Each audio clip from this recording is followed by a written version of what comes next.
নবীজি বলেছেন কিয়ামতের একটা আলামত হলো আইয়ুকতারাজ জিনা, জিনা বেড়ে যাবে। তাকায় দেখেন সমাজের দিকে জিনা এখন কত বেশি বেড়ে গিয়েছে। আল্লাহ কোরআনে বলেছেন ওয়ালা তাকরাবুজ জিনা,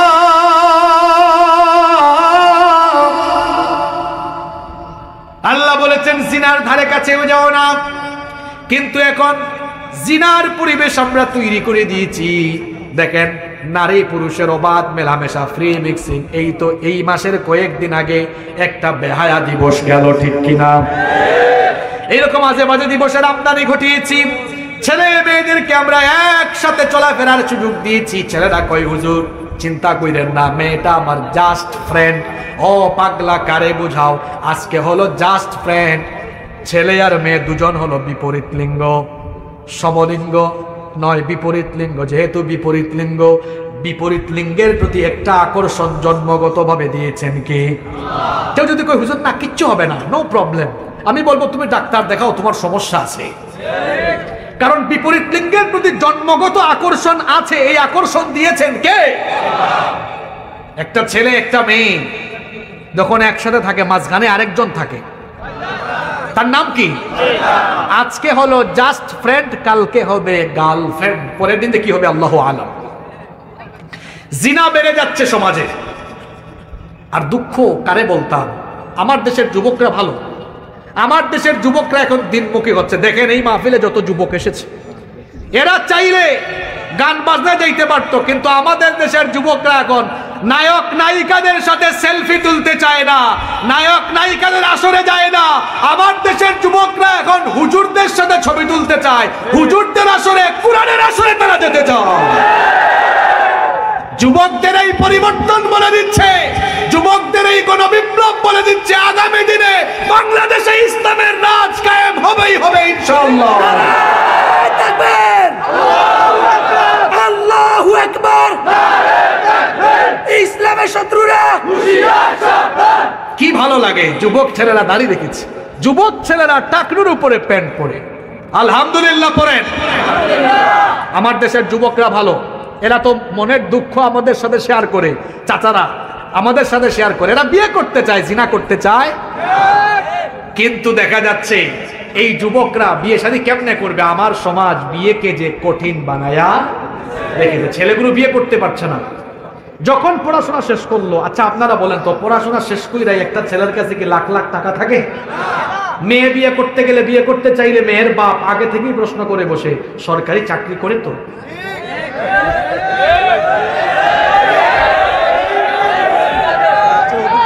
তাদের মনের জ্বালা তো জ্বালা, বড় জ্বালা। এটা আপনাদের এলাকার স্লোগান। তো তাদের মনে আসলেই জ্বালা আছে। তাহলে বুঝা গেল কথার মিল আছে। এরা বিয়ে করতে চায় তো, কিন্তু চাকরি সরকারি হইতে হবে। আরে শোনেন, সরকারি চাকরি যারা করেন ভাই, রাগ করেন না প্লিজ। সরকারি চাকরি করে পয়সা কামাইতে হইলে অবশ্যই 2 নম্বরই করতে হবে। ঘুষ খাইতে, নইলে টাকাওয়ালা হওয়া যাবে। টাকাওয়ালা হওয়া যায় ব্যবসা করলে, টাকাওয়ালা হয়ে যায় কি করলে? চাকরি করলে মানুষ বড় লোকও হয় না, ধনীও। আমার দেশের সর্বোচ্চ কর্তা যিনি, মহামান্য রাষ্ট্রপতির বেতনও সম্ভবত 1,20,000। তাইলে যেহেতু মহামান্য রাষ্ট্রপতির বেতন 1,20,000, তার মানে রাষ্ট্রের আরো যত কর্মচারী আছেন সবার বেতনের, এই বেতন দিয়া কি গাড়ি বাড়ির মালিক হওয়া যায়? যদি কেউ হয়েও যায়, আপনারা বুঝে নেন তার মধ্যে কিটা আছে। আমি আর নাই বা বললাম। তাইলে বোঝা গেল ব্যবসা করলে, এমনিতেই ব্যবসায়ীদের ব্যাপারে হাদিস আছে। এটা তো বাজারের ব্যবসায়ী আছেন, ব্যবসায়ী ভাইরা একটা হাদিস শুনেন। নবীজি বলেছেন আত্তাজিরুস সাদুকুল আমিনু, আত্তাজিরুস সাদিকুল আমিনু মা'আন নাবিয়্যিনা ওয়াস সিদ্দীকিনা ওয়াস শুহাদা'i ওয়াস সালিহিন। আল্লাহু আকবার। নবীজি বলেছেন সত্যবাদী, বিশ্বস্ত, হালাল পথে ব্যবসা করে এমন ব্যবসায়ীরা মরার পরে নবী, সিদ্দীকিন, শহীদ এবং নেককারদের সাথে এক জান্নাতে থাকবে।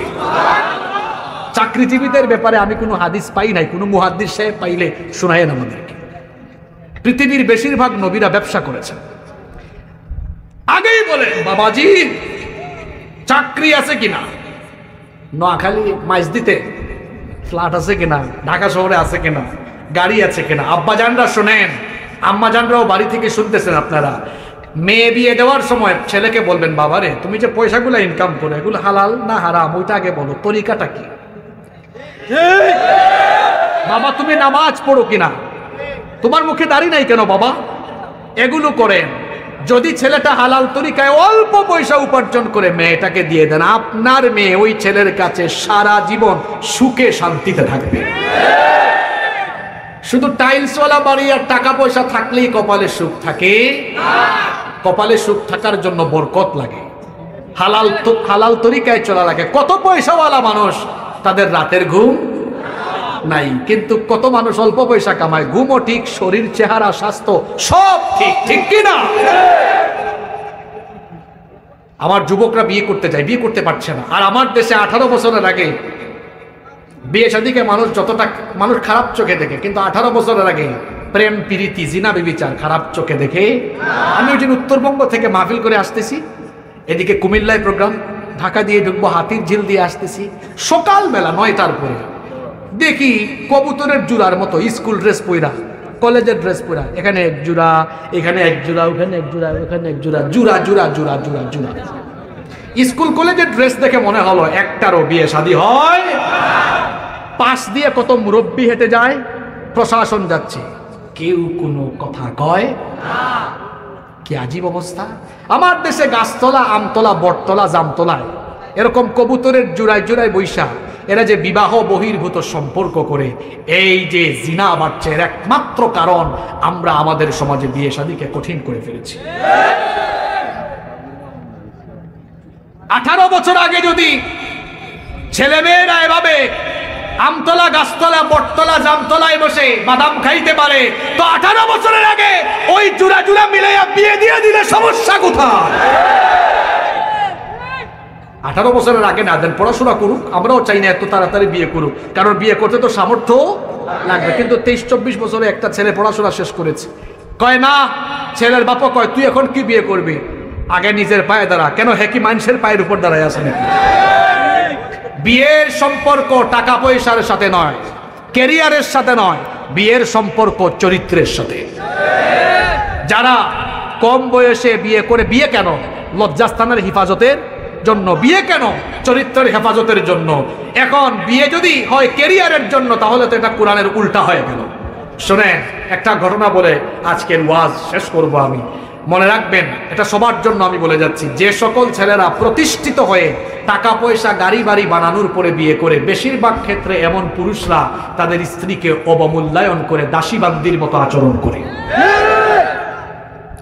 কিন্তু যে সকল ছেলেরা প্রতিষ্ঠিত হওয়ার আগে বিয়ে করে, তারা সারা জীবন তাদের বউকে কদর করে। কেন করে? কারণ প্রত্যেকটা পুরুষের সফলতার পেছনে একজন নারীর কন্ট্রিবিউশন আছে। তোমরা যারা বিয়ে করো নাই মিসকিন, তোমরা বুঝবা না। আমরা যারা বিয়াইতা, এটা আমরা জানি। বিবাহিত ভাইয়েরা, আমরা সকালবেলা যখন উঠি ঘুম থেকে, আমাদের আগে আমাদের বউ ঘুম থেকে উঠে নাস্তা বানায়, আমাদের কাপড় চুপড় গুছাইয়ে দেয় আমরা বের হলে। আবার যখন আমরা বাড়িতে যাই, যাওয়ার আগে সব জিনিস রেডি। তাহলে একটা ছেলে প্রতিষ্ঠিত হওয়ার আগে বিয়ে করছে, সে এক সময় পয়সাওয়ালা হইলো, টাকাওয়ালা হইলো, অবদানটা তার বউয়ের আছে না নাই? সারা জীবন বউকে মূল্যায়ন করবে। উদাহরণ কি? আমি উদাহরণ পৃথিবীর সাধারণ মানুষ দিয়ে দিব না, আমি একটা ঘটনা শোনাবো। পৃথিবীর সর্বশ্রেষ্ঠ মহামানব নবিয়ুনা মুহাম্মদুর রাসূলুল্লাহ সাল্লাল্লাহু আলাইহি ওয়াসাল্লাম, এই ঘটনা বলে শেষ হবে। ঘটনাটা বলবো, সংক্ষিপ্ত ঘটনা। আমার নবী বিয়ে করেছেন কত বছর বয়সে? আল্লাহ, কত বছর? 25। প্রথম স্ত্রীর নাম কি? আমাদের মা আম্মাজান খাদিজা আত-তাহিরা রাদিয়াল্লাহু। নবীজির চেয়ে বয়সে বড় না ছোট? নবীজির খুব টাকা পয়সা ছিল তখন, তাই না? বিয়ে করেছে। আম্মাজান খাদিজা রাদিয়াল্লাহু আনহার ইন্তেকালের আগ পর্যন্ত নবীজি আর কোনো বিয়ে করেন না, সবগুলো বিয়ে করেছেন। তারপরে এমনকি যতগুলো সন্তান সব হয়েছে খাদিজা রাদিয়াল্লাহু আনহার পেট থেকে। সুবহানাল্লাহ, কি মহব্বত, কি ভালোবাসা। এরপরে নবীজি বিয়ে করলেন আম্মাজানের ইন্তেকালের পরে। আয়েশা রাদিয়াল্লাহু আনহাকে বিয়ের পরের ঘটনা এটা, শুনতেছেন তো? নবীজি একদিন দোয়া করতেছেন, পেছনে রুমে ঢুকে গেলেন ওই সময়ে আয়েশা রাদিয়াল্লাহু আনহা। তিনি দেখলেন নবীজি হাত তুলে দোয়া করছেন, তো আমিও একটু শরীক হই। শরীক হয়ে গেছে। ওই টাইমে নবীজিও বলতেছেন, আল্লাহ কিয়ামতের পেরেশানির দিনে যখন মানুষ পেরেশান থাকবে, আমি যেন ওই পেরেশানিতেও আমার খাদিজাকে ভুলে না যাই। পিছনে হাত তুলছে কে? পছন্দ হয়েছে দোয়া? যখনই শুনছেন খাদিজার কথা, তিনি ভাবছিলেন মনে হয় এখনই নবীজি আমার নাম বলবেন। যখনই বলতেন খাদিজা, শেষ দোয়া। নবীজি দোয়া শেষ করার পরে তিনি বললেন, ইয়া রাসূলুল্লাহ, বলেন সাল্লাল্লাহু আলাইহি ওয়াসাল্লাম, আপনি কামটা করলেন কি? কি কামটা করলেন আপনি? আপনি কেন আমার নামটা বললেন না? আমাকে আপনি কম বয়সে ঘরে আনছেন, আপনি কেন আমাকে দোয়ায় প্রথম বললেন না? উত্তর দিয়েছেন কি শুনেন। আয়েশা শোনো, তোমরা সবাই আমার সুখের দিনের সাথী, আর আমার খাদিজা আমার দুঃখের দিনের সাথী। কি বুঝলেন? খালি ঠিক ঠিক যে কোন যে ছেলেরা প্রতিষ্ঠিত হওয়ার আগে বিয়ে করবে, সারাটা জীবন বউকে কদর করবে, কোনো সন্দেহ নাই। কিছু কিছু ছেলেরা সম্ভাবনাময়ী, দেখলেই বোঝা যায় কিছু না কিছু করবে, তার দ্বারা কিছু না কিছু হবে। চরিত্র ভালো হলে, হালাল পথে উপার্জন করলে মেয়েটাকে বিয়ে দেন। বিয়ে যত সহজ হবে, সমাজ থেকে জিনা তত জিনার কবর হয়ে যাবে ইনশাআল্লাহ। আর বিয়েতে কুসংস্কার বন্ধ করে দিতে হবে। তোমরা যারা বিয়ে করো নাই, যুবকদেরকে বলছি, বিয়ের সময় বদনা থেকে নিয়ে এসি পর্যন্ত সব দিতে হবে। এরকম ইতরের মতো ছোট লোকে মন মানসিকতা দেখাবা না। একটা বাপ তার মেয়েকে 18, 20, 22 বছর কত কষ্ট করে ভালোবাসা দিয়ে লালন পালন করেছে, ওই কলিজার টুকরা ধনই তো তোমাকে দিয়ে দিল, ওইটা নিয়ে চলে আসো, বাড়তি কিছু চাইতে যাইও না। এটাই যে দিয়েছে, এটা তোমার জন্য বেশি। রমজান মাসে ইফতারি খাওয়ার জন্য শ্বশুর বাড়ির দিকে, মিসকিনের দিকে তাকায় থেকো না। কুরবানির ঈদ আসলে শ্বশুর বাড়ি থেকে রান আসবে, তাকায় থেকো না। এই সকল রুসুম ইসলাম বানায় নাই, এগুলো মানুষ নামের কিছু অমানুষ বানিয়ে সমাজকে কলুষিত করে ফেলেছে। এগুলোর কারণে দাম্পত্য কলহ বাড়ছে, সামাজিক বিশৃঙ্খলা বাড়ছে। বলতে পারবেন চেয়ারম্যান সাহেব আর মেম্বার সাহেবরা, কারণ তারা এই সমাজের বিচার আচার করেন। তারা জানেন এইসব বিচার আচার, যৌতুকের বিচার, পরিবারের হাজব্যান্ড ওয়াইফের ঝগড়া যাচ্ছে, কি বলেন মেম্বার সাহেব, চেয়ারম্যান সাহেব, এগুলোর বিচার করতে করতে ওনাদের ঘুম নাই, রাতের ঘুম নাই, দিনের বেলা কত কষ্ট। এগুলো কমাইতে হলে এই সকল অপসংস্কৃতিকে সমাজ থেকে নির্মূল করতে, যৌতুক দিব না, যৌতুক নিব না ইনশাআল্লাহ। এই যে আজকে কিয়ামতের আগে যে ফিতনাগুলোর কথা বললাম, এই ফিতনাগুলোতে গেলে ঈমান হারা হয়ে যাব। এই ফিতনাগুলো থেকে আমাদের বেঁচে থাকার দরকার আছে না নাই? আপনাদের কথা মনে থাকবে, আপনারা আমাকে মুগ্ধ করেছেন আপনাদের আচরণ দিয়ে। কেউ উঠবেন না, আমি আপনাদেরকে নিয়ে মোনাজাত করে আমরা একসাথে যাব ইনশাআল্লাহ। যত কথা বলেছি, আল্লাহ আমাদেরকে আমলের তৌফিক দেন। কমিটির যদি কোনো কথা থাকে